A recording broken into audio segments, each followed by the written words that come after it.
할렐루야.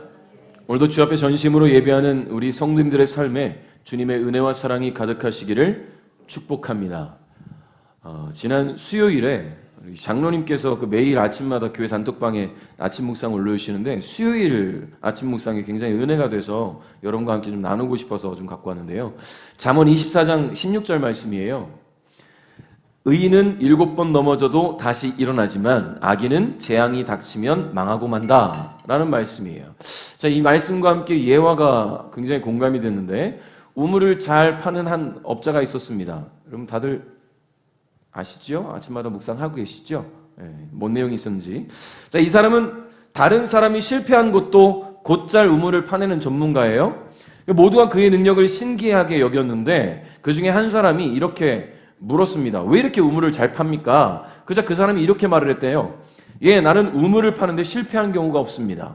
그래서 다른 사람이 실패한 곳에 잘 불려다닙니다. 내가 우물을 잘 파는 비결은 딱 하나입니다. 나는 아무 곳이나 파지만 우물이 나올 때까지 팝니다. 굉장히 공감되는 이야기였어요. 물이 나올 때까지 판다. 결국 그가 최고의 시추업자가 될 수 있었던 것은 끝까지 도전하는 정신과 인내의 결과라는 것이지요. 여러분 잠언의 말씀에서 의인은 7번 넘어져도 다시 일어난다는 말씀이야말로 오늘 우리로 하여금 이 악한 세상에서 하나님의 사람으로 살아감에 있어서 많은 어려움과 고난이 따를 때 우리 마음에 품고 도전해야 될 그런 말씀이 아닌가 그렇게 생각이 듭니다. 여러분 그렇습니다. 어떤 한 분야에 최고가 되기 위해서는 끝까지 도전하는 인내가 필요하죠. 중도에 포기한다면 꿈을 이룰 수는 없을 겁니다. 얼마 전 토트넘의 손흥민 선수가 유로파 리그에서 우승해서 우승컵을 들어 올렸어요.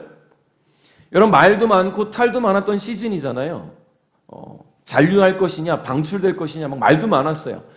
자, 그런데 그 힘들고 고통스러웠을 그 시기를 끝까지 버텨내고 인내하여서 그 꿈을 이룬 것을 볼 때 참 감격스럽다는 생각이 들었습니다. 여러분 우리 모두는 어린 시절 꿈들이 다 있었잖아요. 그죠? 어떤 사람이 되고 싶다. 어떤 삶을 살고 싶다.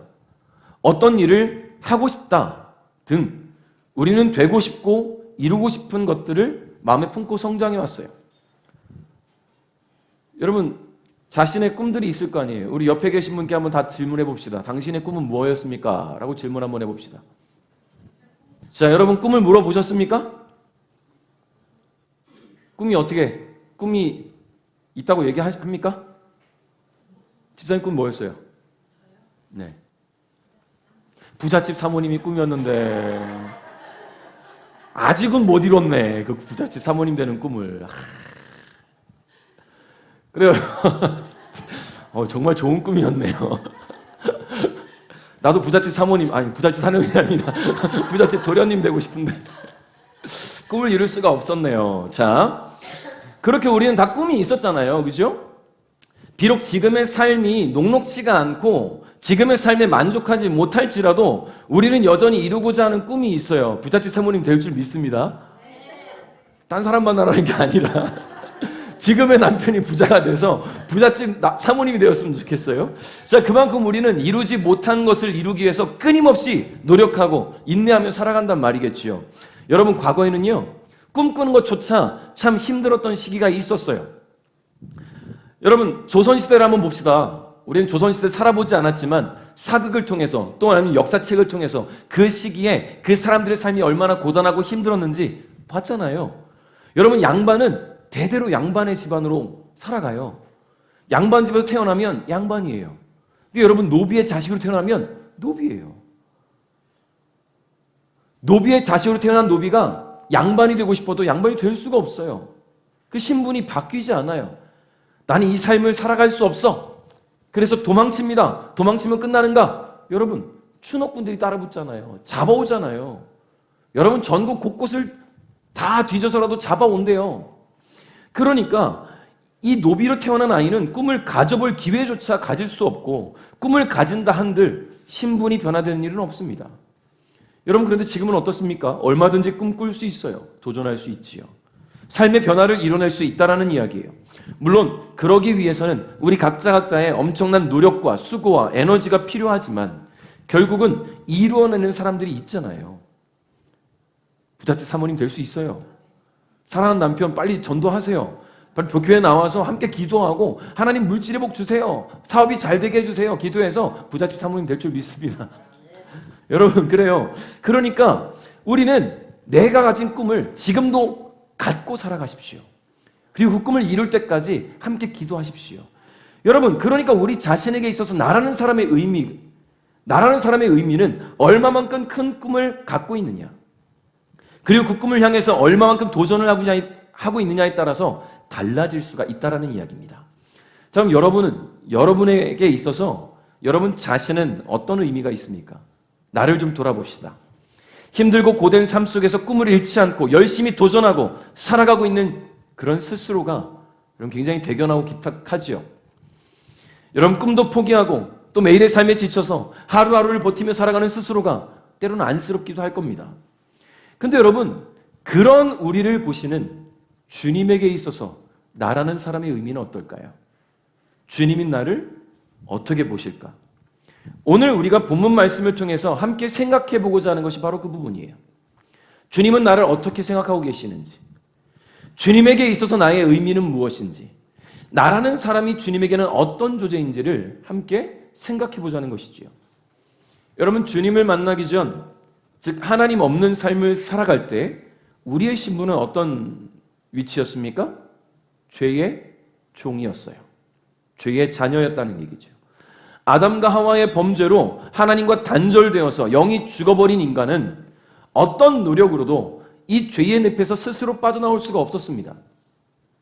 구원은커녕 더 깊은 죄의 수렁을 향해 나아가는 삶이었어요. 그런 우리가 예수 그리스도를 만나서 삶이 변해졌단 말입니다. 우리의 노력과 수고와 인내와 헌신이 없었음에도 불구하고 예수 그리스도를 믿음으로 말미암아 하나님의 자녀가 됐어요. 하나님의 자녀라는 신분을 얻기 위해서 우리가 한 것이라고는 예수님을 믿은 것밖에 없어요. 너무나 감사한 일이죠. 하나님의 자녀가 된 우리는 이제 우리 자신의 정체성을 바로 알아야 됩니다. 주님에게 있어서 나는 어떤 존재인가? 나라는 사람의 존재의 의미 말이죠. 나는 누구인가? 나는 어떤 사람인가? 나는 어떤 삶을 살아야 하는가? 어떤 일을 해야 하는가? 여러분 고린도전서 5장 17절을 한번 읽어볼까요? 고린도서 5장 17절 시작.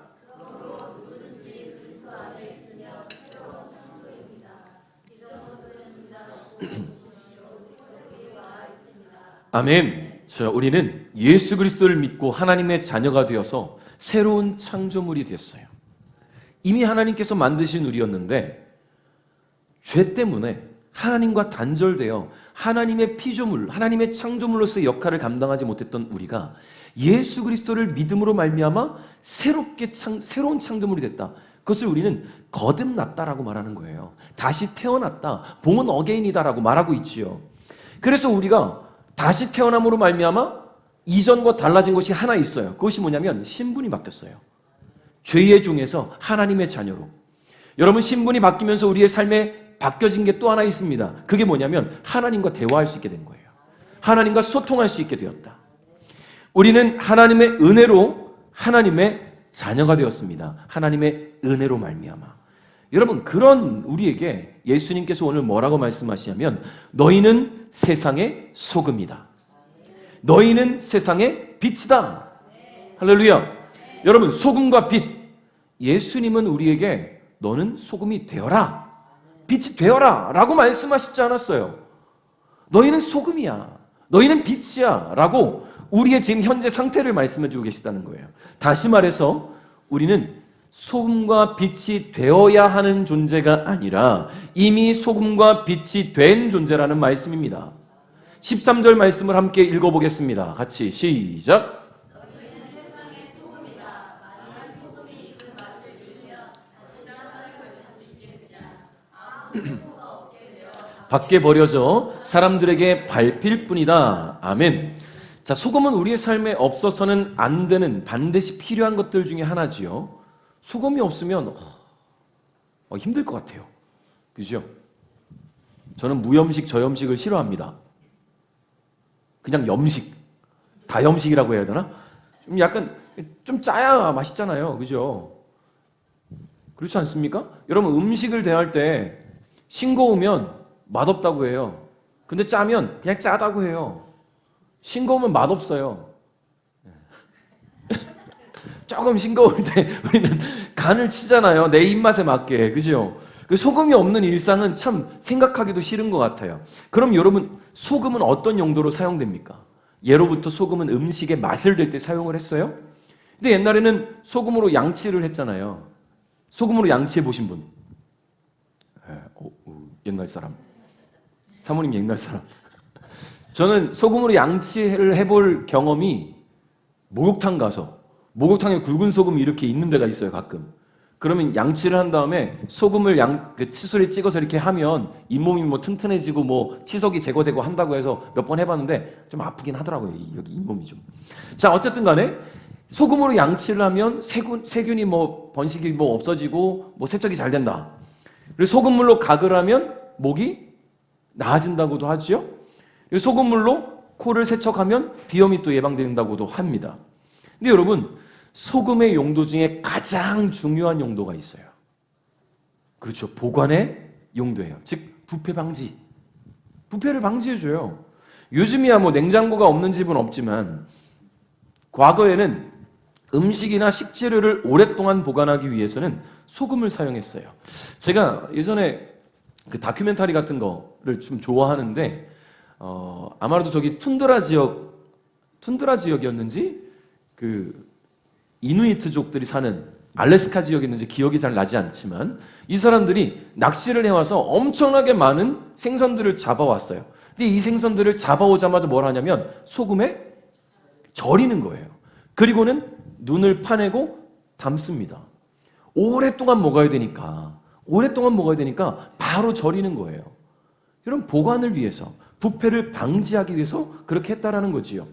그렇습니다. 여러분, 부패를 방지한다는 것은요, 변질되지 않도록 보관하는 역할입니다.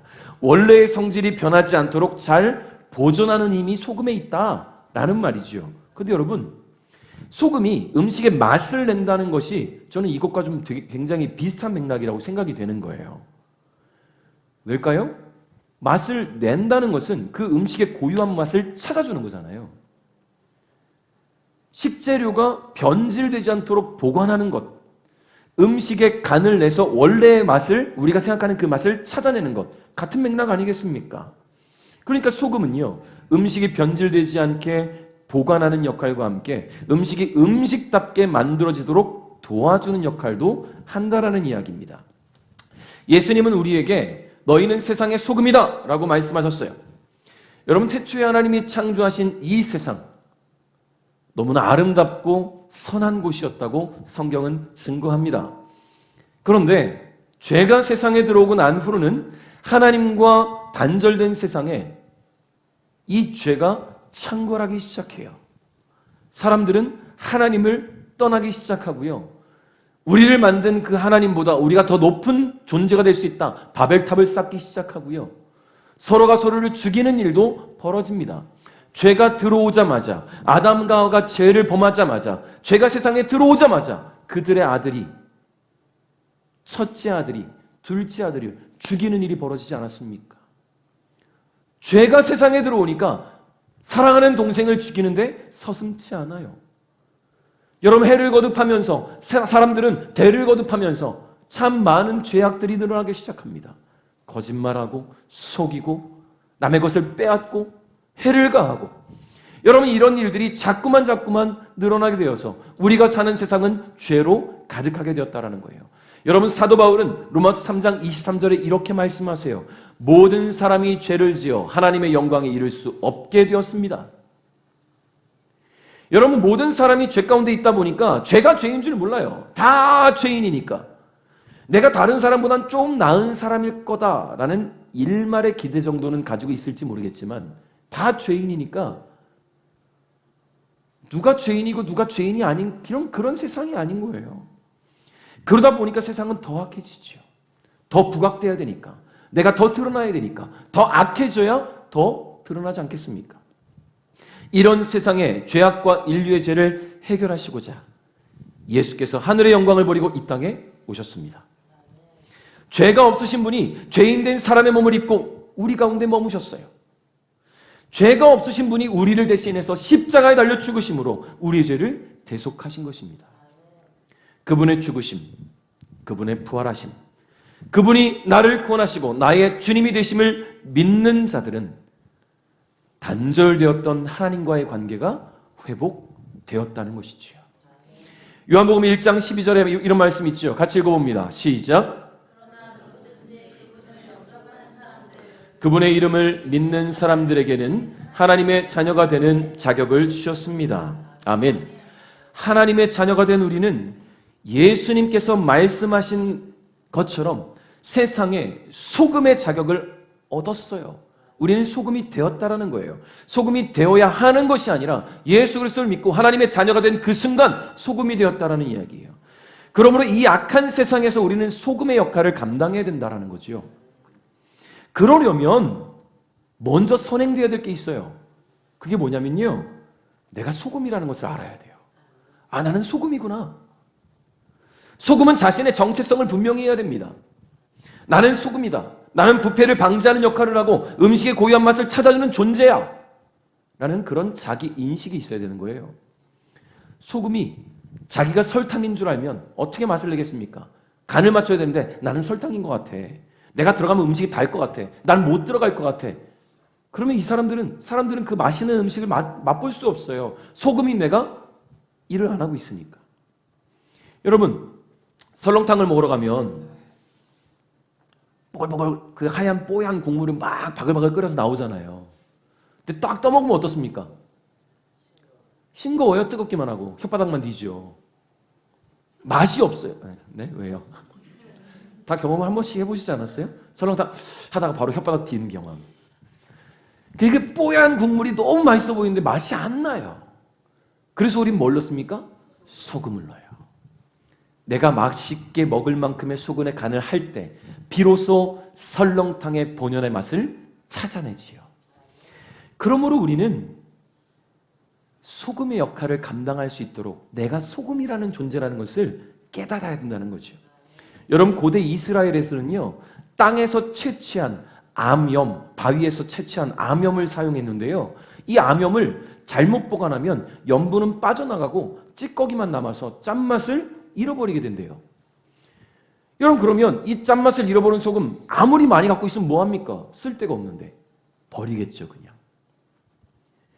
여러분, 우리는 세상의 소금입니다.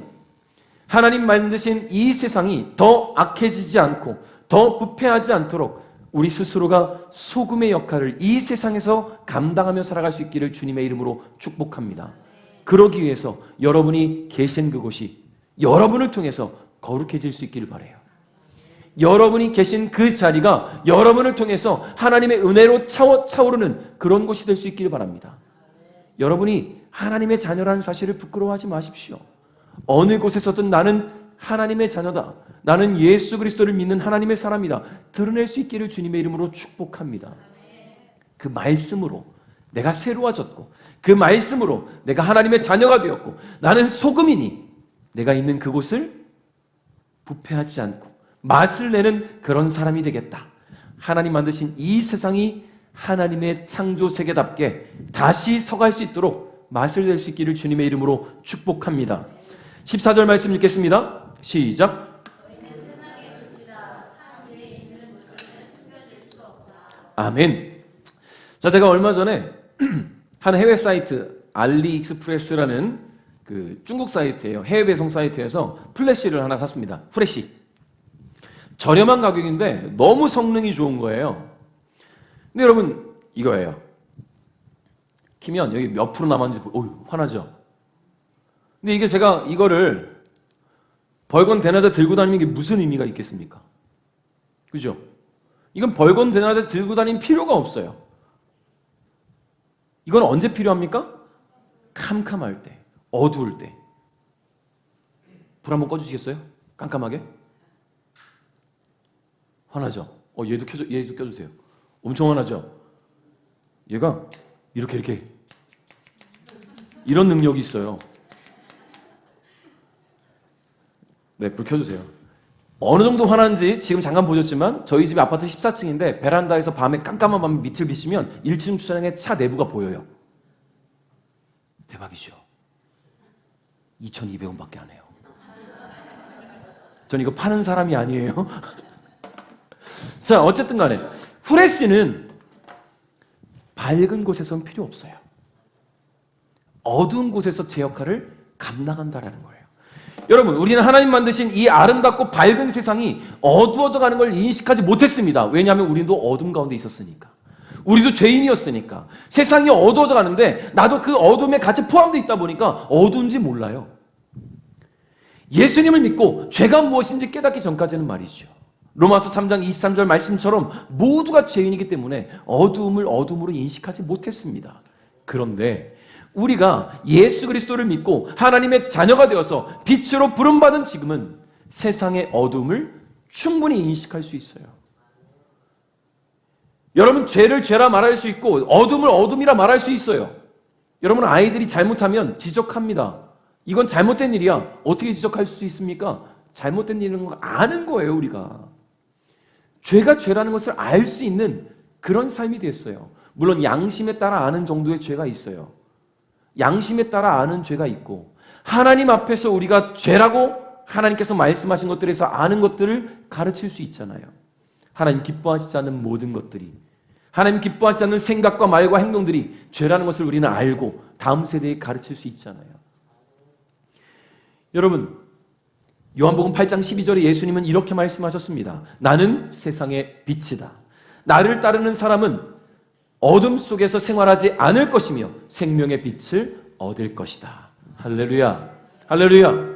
빛 대신 예수님을 믿고 그분이 나의 구원자이심을 고백한 우리는 예수님의 생명의 빛을 우리의 삶에 머금게 된 거예요. 우리의 마음에, 우리의 영에, 우리의 모든 것에 예수의 생명의 빛이 머금어졌다는 거예요. 담고 있습니다, 우리는. 죄에 물들어서 어둠 가운데 있었던 우리가 예수님을 만나서 생명의 빛을 얻게 된 거예요. 그런데 우리가 스스로 인식하고 깨어있지 않아서 빛으로서의 정체성을 잊어버리고 살아가고 있다는 겁니다.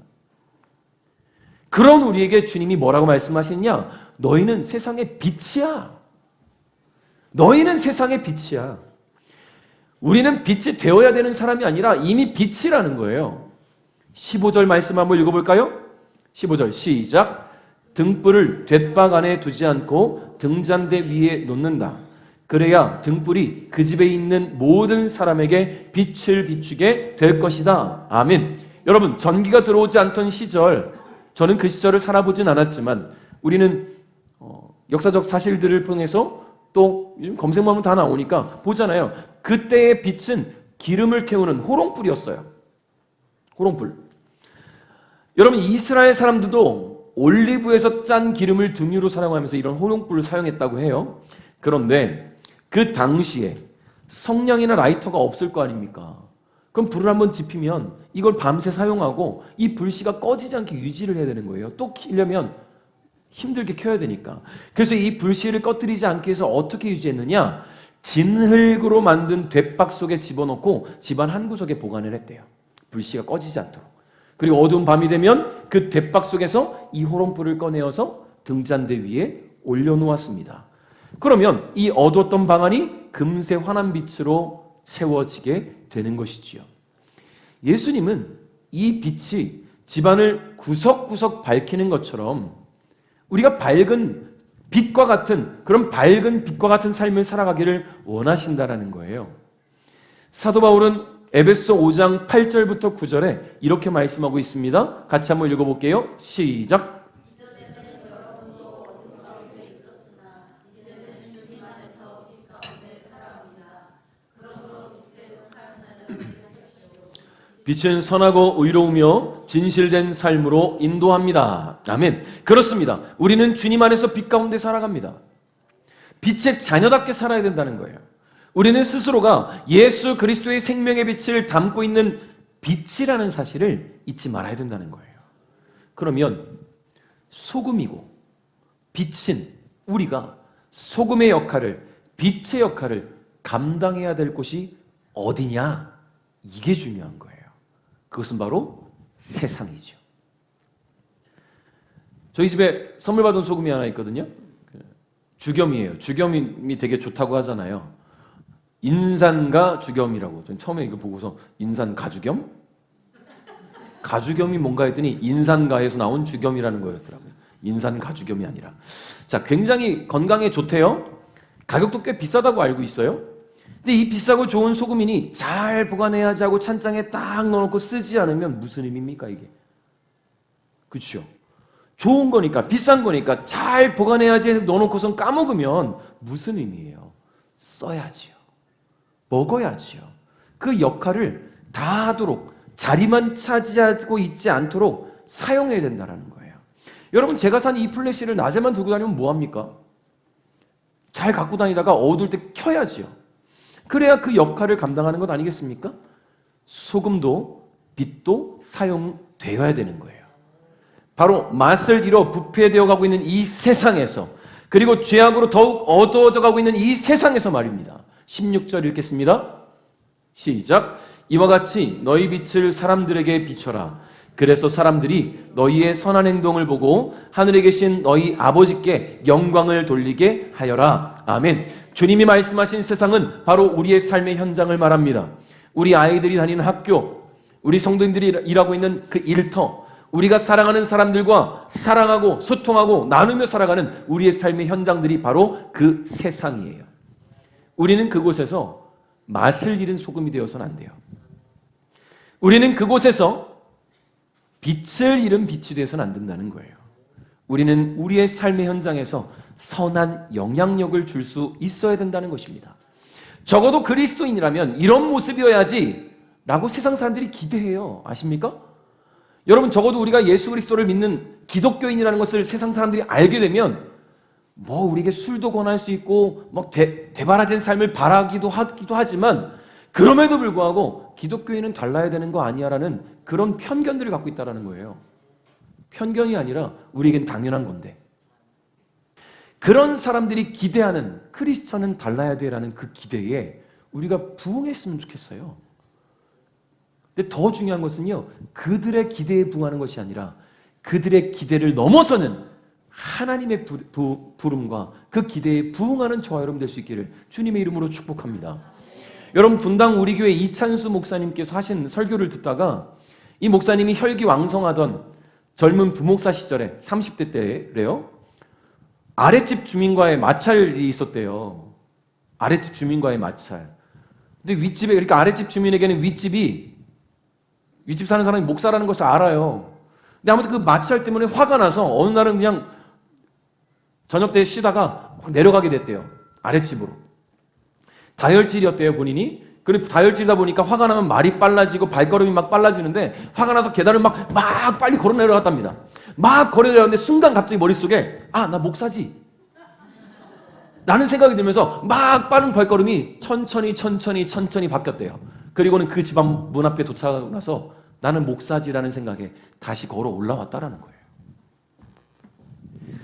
여러분 그렇습니다. 우리는 그리스도인이기 때문에 때로는 화를 참아야 될 때가 있고, 때로는 인내해야 될 때가 있고, 때로는 불공정한 일을 만나게 될 때도 있어요. 그러나 우리가 그렇게 참아내고 선한 모습을 보일 때에 세상은 우리를 통해서 작은 예수를 발견하게 되는 일들이 있을 줄 믿습니다. 우리의 인내를 주님이 기뻐하시고 우리에게 더 나은 일들을 보이실 거라 믿으시기 바랍니다. 여러분 무조건적으로 참으라는 건 아니에요. 불평등한 일, 불공정한 일을 일부러 당하라는 얘기가 아니라, 우리를 일부러 괴롭히고 일부러 우리가 그리스도인이기 때문에 우리를 억울하게 만드는 사람들 앞에 말해야지요. 드러내야지요. 그러나 똑같이 맞서 싸우고 욕할 것이 아니라 그리스도인으로 해야 될 일들을 하라는 것입니다. 그렇게 할 때 우리는 하나님의 영광을 드러낼 수 있을 줄 믿습니다. 사랑하는 성도 여러분, 우리의 삶의 모든 순간순간들이 하나님의 영광을 위한 삶이 되어야 된다는 것을 잊지 않기를 바랍니다. 그렇게 하나님의 영광을 드러내기 위해서는 선한 영향력을 끼쳐야 됩니다. 그렇게 주님 말씀하신 대로 세상 속에서 소금과 빛이 되어 살아가십시오. 그 역할을 잘 감당하시기 바랍니다. 여러분의 모습을 통해서 믿지 않는 친구, 지인, 이웃들이 하나님 믿는 사람은, 예수 믿는 사람은 저런 삶을 살아가는구나. 여러분의 삶이 늘 기쁘고 행복한 모습을 보면서 나도 예수 믿어야겠다. 나도 교회 가면 저 사람처럼 행복할 수 있겠지? 라는 생각들을 품을 수 있도록 여러분의 모습들이 하나님의 영광을 드러내는 삶이 될 수 있기를 주님의 이름으로 축복합니다. 말씀을 맺겠습니다. 여러분 인플루언서란 말 들어보셨죠? SNS상에 많은 팔로워를 두고 있는 유명인들을 말하는데요. 이 인플루언서라는 말은 원래는 그 뜻이 뭐냐면 영향력 있는 사람을 인플루언서라고 해요. 세상에 유명한 사람들이 어떤 영향력을 끼치며 살아가는지 보고 듣고 느끼는 것들이 있을 텐데 적어도 저와 여러분도 이 세상에 인플루언서라는 사실을 잊지 않길 바랍니다. 우리는 인플루언서예요? 빛을 담고 있거든요. 우리는 소금을 담고 있거든요. 예수의 능력을 세상에 전할 수 있는, 세상을 변화시킬 수 있는, 세상의 부패를 방지하고 어둠을 몰아낼 수 있는 인플루언서라는 사실을 잊지 않기를 바랍니다. 우리가 세상에서 소금과 빛으로 살아갈 때 저와 여러분이 이 세상을 변화시키는 인플루언서의 사명을 다하게 되는 거예요. 그런 우리를 주님이 얼마나 기뻐하실까요? 그런 우리가 주님에게 얼마나 큰 의미가 있을까요? 그러므로 나라는 존재의 의미를 우리 각자의 편협한 생각으로, 그 생각과 좁은 마인드로 제한하지 않길 바랍니다. 나를 부르시고 소금으로 빛으로 살아가게 하신 주님 편에서 내가 얼마나 귀하고 소중한 존재인지 나의 의미를 깊이 묵상하고 새로운 한 주를 도전하는 우리 베델가족 여러분 될 수 있기를 주님의 이름으로 축복합니다.